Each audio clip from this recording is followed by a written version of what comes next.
സാമ്പത്തിക വിദഗ്ധൻ സന്തോഷ് ടി വർഗീസോട് നമ്മോടൊപ്പം ചേരുന്നുണ്ട്. ശ്രീ സന്തോഷ് ടി വർഗീസ്, ഹോർമുസ് കടലിടുക്കിനെ ചൊല്ലിയുള്ള ഒരു തർക്കം അത് രൂക്ഷമാവുകയാണ്. ഇറാനിലെ തന്ത്രപ്രധാന കേന്ദ്രങ്ങളിലൊക്കെ തന്നെ ആക്രമണം നടത്താൻ അമേരിക്കൻ സൈന്യമൊക്കെ ലക്ഷ്യമിടുന്നുണ്ട്.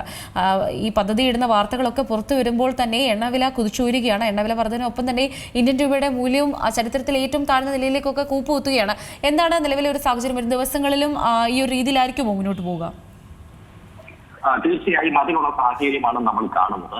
കാരണം ഇവർ സൂചിപ്പിച്ചതുപോലെ ഇറാന്റെ മുകളിൽ കൂടുതൽ സൈനിക നടപടി അമേരിക്ക പദ്ധതിയിടുന്നു എന്നുള്ള വാർത്തകളൊക്കെ പുറത്തു വരുന്നുണ്ട്.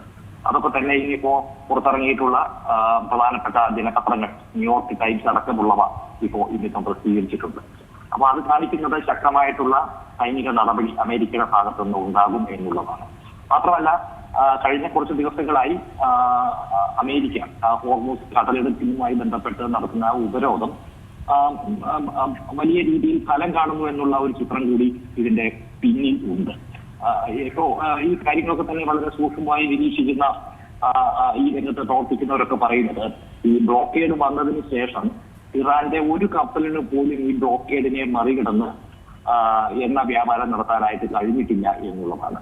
അപ്പൊ അത് സൂചിപ്പിക്കുന്നത് ഇറാന്റെ മുകളിൽ വലിയ സമ്മർദ്ദം, ഒരു സാമ്പത്തിക ഉപരോധം ഒരു വലിയ സമ്മർദ്ദമായി മാറിയിരിക്കുന്നു എന്നുള്ളതാണ്. ഏതാണ്ട് 10 ലക്ഷത്തോളം പേർക്ക് തൊഴിൽ നഷ്ടപ്പെട്ടിരിക്കുന്നു. സാമ്പത്തികപരമായി വലിയ പ്രതിസന്ധി ഇറാനിൽ ഇപ്പോൾ രൂപം കൊള്ളുകയാണ്. അപ്പോ ഈ ഒരേ സമയം സാമ്പത്തിക പ്രതിസന്ധി രൂപം കൊള്ളുമ്പോൾ ഇറാനകത്ത് ആഭ്യന്തരമായി പല പ്രശ്നങ്ങളും ഉയർന്നു വരും. ഇത് നേരത്തെ പ്രതീക്ഷിച്ചിരുന്നത് ജനങ്ങളുടെ വലിയ ഒരു ജനരോഷവും ഒരു വലിയ മുന്നേറ്റവും ഒക്കെ ഉണ്ടായി. അതിന്റെ ഫലമായിട്ട് ഈ റഷ്യൻ ചേഞ്ച് ഉണ്ടാകുമെന്നായിരുന്നല്ലോ പ്രതീക്ഷിച്ചത്. അപ്പൊ അത് സംഭവിച്ചില്ല.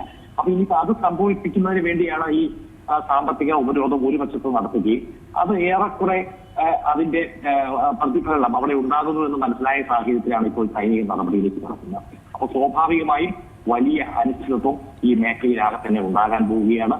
അതിന്റെ ഫലമായിട്ടാണ് ഇപ്പോൾ ഈ എണ്ണവില ഇപ്പോൾ ഉയരുന്ന ഒരു ചിത്രം നമുക്ക് കാണാനായിട്ട് കഴിയുന്നത്. ശരി, വളരെ നന്ദിയുണ്ട് ശ്രീ സന്തോഷ് ടി വർഗീസ്.